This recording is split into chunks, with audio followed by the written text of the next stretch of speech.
আসসালামু আলাইকুম। নবম শ্রেণীর বিজ্ঞান টিউটোরিয়ালে তোমাদেরকে স্বাগতম। এই ভিডিওতে আমরা বিজ্ঞানের অনুশীলনী বইয়ের সর্বশেষ অধ্যায় বিন্দু থেকে মহাবিশ্ব এই অধ্যায়ের সকল ছক এবং প্রশ্নের উত্তর করব ইনশাল্লাহ।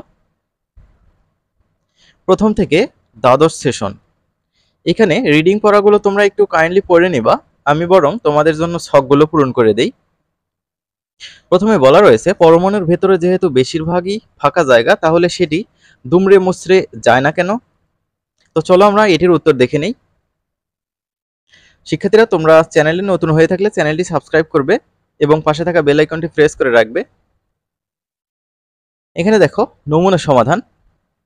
নিউক্লিয়াসের চারদিকে সর্বদা ঘূর্ণয়মান ইলেকট্রনগুলোর ওপর একটি কেন্দ্রবিমুখী বল ক্রিয়াশীল থাকে।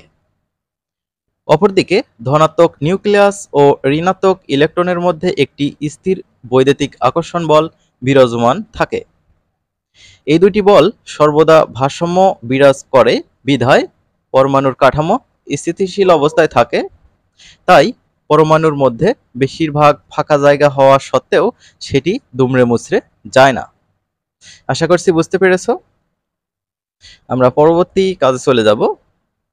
এখানে বলা রয়েছে সময় পরিভ্রমণ কি সম্ভব? মানুষ কি কখনো অতীত বা ভবিষ্যতে যেতে পারবে? এটা কিন্তু কখনো সম্ভব নয়। তারপরও উত্তরটা দেখিয়ে দেই। দেখো নমুনা সমাধান।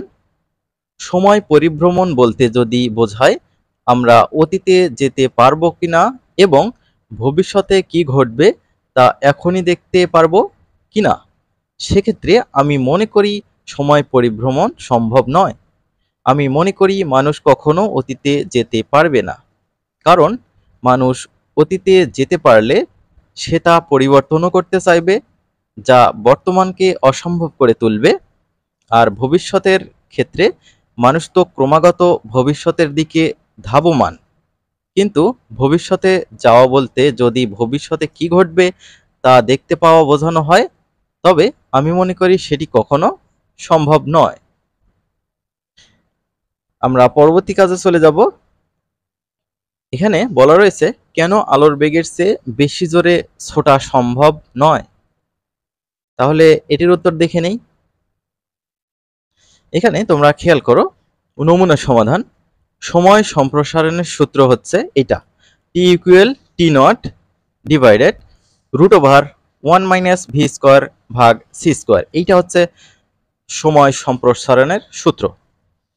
এখন দেখো, জড়প্রসঙ্গ কাঠামোর আপেক্ষিক বেগ আলোর বেগের সমান হলে, অর্থাৎ এই যে এখানে ভি স্কোয়ার সি স্কোয়ার দেখতে পাচ্ছ, তাহলে যদি ভি এবং সি সমান হয়, অর্থাৎ বেগ এবং আলোর বেগ যদি সমান হয়, এখানে বেগ বলতে হচ্ছে যেটা হচ্ছে মানুষের ছোটার কথা বলা হচ্ছে, ঠিক আছে?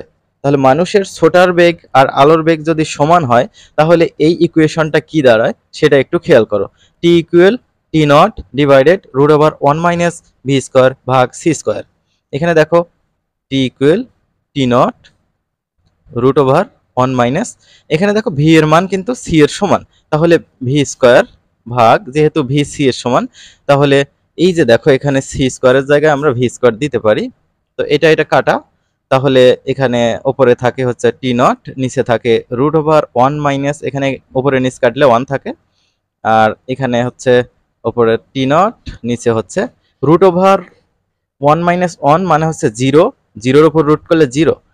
তাহলে দেখো টি নট ভাগ 0, অর্থাৎ কোনো কিছুকে 0 দিয়ে ভাগ করলে সেটার মান কি হয়? অসীম হয়ে যায়, ঠিক আছে? অর্থাৎ পর্যবেক্ষকের সাপেক্ষে গতিশীল ঘটনার পরিমাপকৃত সময় অসীম হবে, যা অসম্ভব। এখানে দেখো সময়টা কি হয়ে গেছে? অসীম হয়ে গেছে, ঠিক আছে? এটা কিন্তু কখনোই সম্ভব নয়। এ কারণে আলোর সমান বা এর চেয়ে বেশি ছোটা সম্ভব নয়। আশা করছি বুঝতে পেরেছো।